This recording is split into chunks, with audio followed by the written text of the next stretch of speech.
I'm live now. Funny story. I was just talking for like 3 minutes and didn't realize I hadn't hit the live button.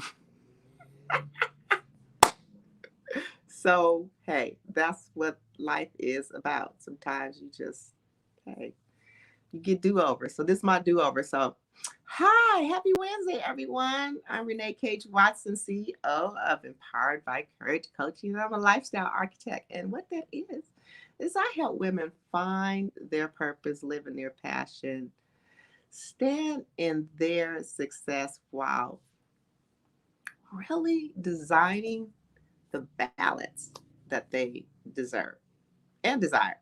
So this week I was talking about, earlier this week, I should say, or Monday, about like guilt that women, drop a comment, let me know. I'm still trying to figure out this stuff. Who is got eyeballs on?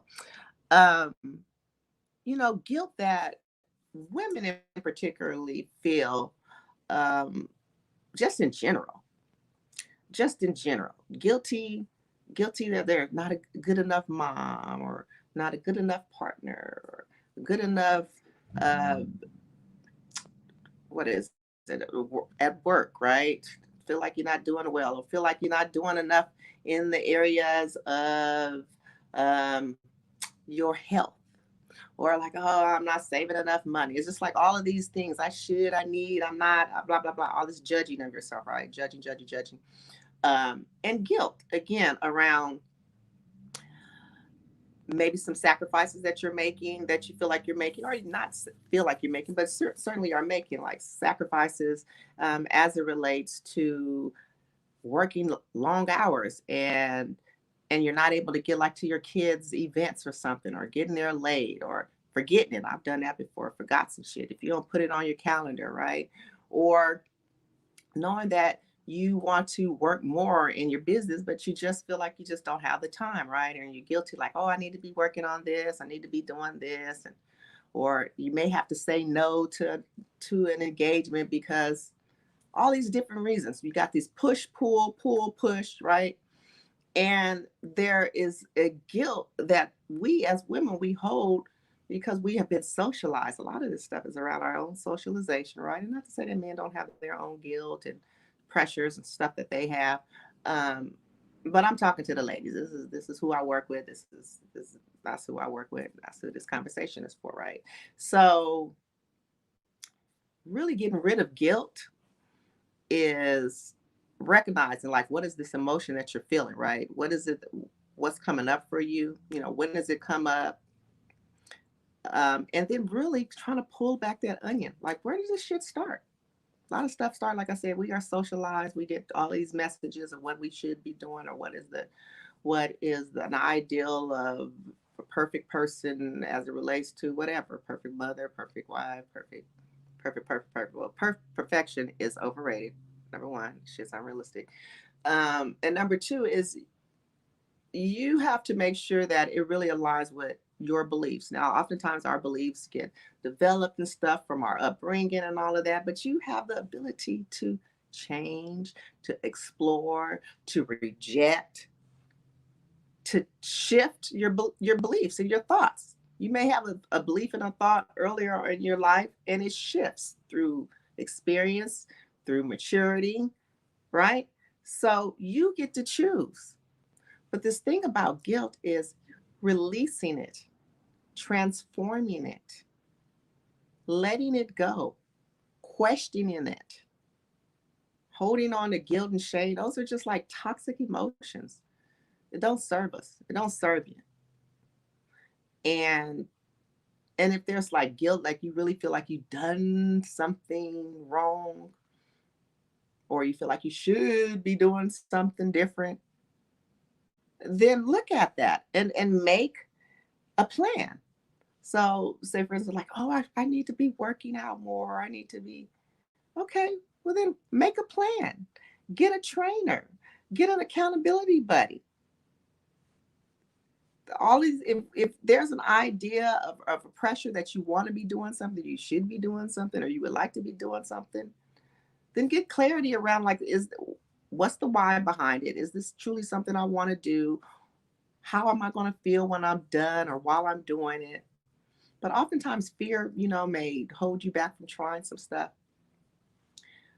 But get clarity around it, because that will help you with the fuel to push you.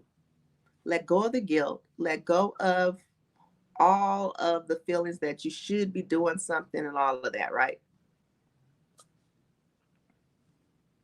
You get to decide at the end of the day. You get to decide at the end of the day. And one of the things that when I work with my clients, is that that's what I do. I help them create a personalized plan that meets their needs, their visions, their goals, their desires, right? Helping them create one that puts them at the forefront. Oxygen mask on first, right? Because if you're not taking care of yourself, if you're not tending to your well being, you know, and maybe that means going to get some therapy, dealing with some old stuff, uncovering some stuff. Um, get help. If you need support, get the support. We all need some type of support, but figure out where you're going to get your support from, because you can't do this by yourself. Get your community around you. Who is it in your corner? Who has your back? Who's going to be someone that's going to hold you accountable? Who's and not people that's like going to just be your yes person, right? That won't disagree with you or have a different perspective of yours, right? So learn to not be afraid of others' difference of opinions. You know, we don't always just have to agree with people. We could agree to disagree, but there's value in hearing others' perspectives. And I feel like I'm just kind of going all over the place, but I'm just freestyling with you, right? Again, but really lean into developing yourself. Lean into making being in competition with your own self, not with anybody else, not trying to be someone else's um, vision. You have to use your vision. You know, take you out a piece of paper and just write, just kind of free write. Like if you had a magic wand, if there was no limitation, if there was no limitation on money, if there was no limitation on time, if money wasn't an issue or a concern, if you didn't have to worry about it, blah blah blah, what would you be doing, right? Just kind of write that out. If time wasn't a concern, if you had all the time in the world, you could just leisurely do what you want, what would that be? You'll be surprised that those things that you write on that piece of paper, you can do it. The only thing that's stopping you is your mindset telling you that there's something that is preventing you from doing it. When you create um, in your mind and make up your mind the determination that you're going to do something, you're going to do it. It's just simple as that. If you say you can't do it, right in that moment, you have made the determination that it ain't going to get done. Right. So going back to the top is really around letting go of guilt. Let your guilt go. It's a toxic emotion.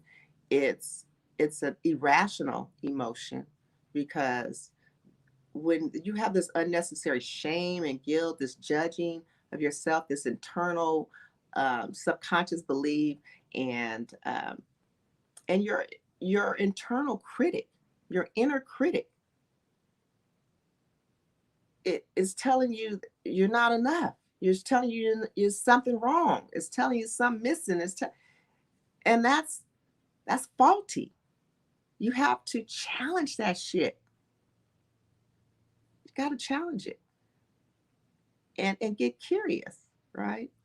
It's oftentimes a therapist or a coach can help you kind of pull those onion layers back, but get curious about why is that belief there? Where is that stemming from? Can you try a different belief? And when you do, you celebrate. Even if it's just like, okay, I tried it a little bit, it didn't work. You just keep on trying, because it's really a retraining of your brain. Retrain, retrain, retrain. Our brain, our thinking. Everything is around our thinking.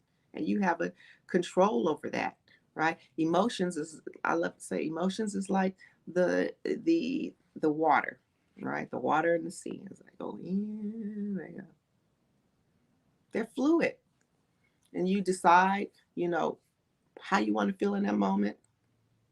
Dig into that. Set the mood. I was talking to a client yesterday, and we were discussing about how she feels like when if she gets, you know, sometimes she has rage, right? She gets enraged and stuff, and just tempering that rage, and the things that she does to help minimize that is setting the mood. You know, so people get rageful when they drive in cars.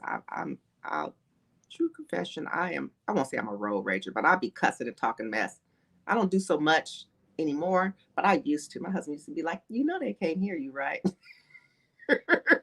But you know, it's just like, but when she said when she listens to her music, she turns on her smooth groove or what have you, it calms her down. It puts her in a place in a good mood, you know, and before she knows it, she's at home. And even if a person cuts her off, she's not tripping because she's, you know, she's listening to Lakeside or whatever, Whispers or whatever she's listening to, right? Smooth, that's on, what is it? Um, Not Pandora. She said, no, so that's the satellite. And you can set your mood. Use aromatherapy. Um, you can listen to bilateral beats. It's all type of stuff to set your mood. You can listen to guided meditation scripts. You can listen to just music, um, different genres of music. You know, sometimes I listen to my meditation music. Sometimes I listen to my gospel music. Sometimes I listen to my smooth jazz. Sometimes I listen to my hip hop, my old school. But it puts you in a mood. And so you have control of how you set yourself up, how you set your mood up. You can have also just like having an attitude of gratitude. Again, list 3 things, 5 things, 10 things, whatever. One thing that you're grateful for every day. So you have nothing to feel guilty about, nothing to have shame about.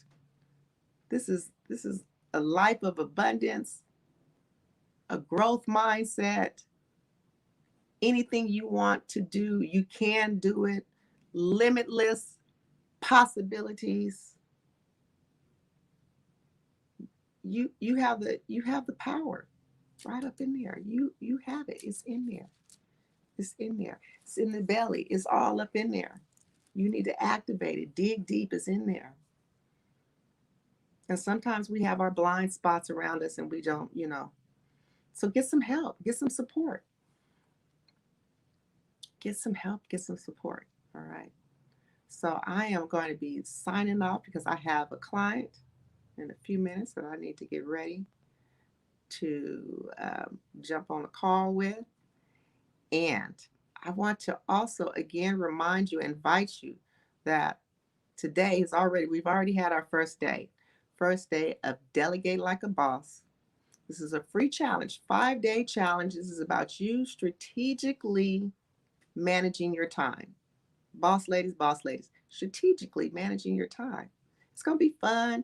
It's not going to be overwhelming. Going to get an assignment every day. We meet up at night at 8:30 Eastern Standard Time, 5:30 Pacific Standard Time, and we do a Q&A. We go over what you went over for the day, your assignment, how'd you do.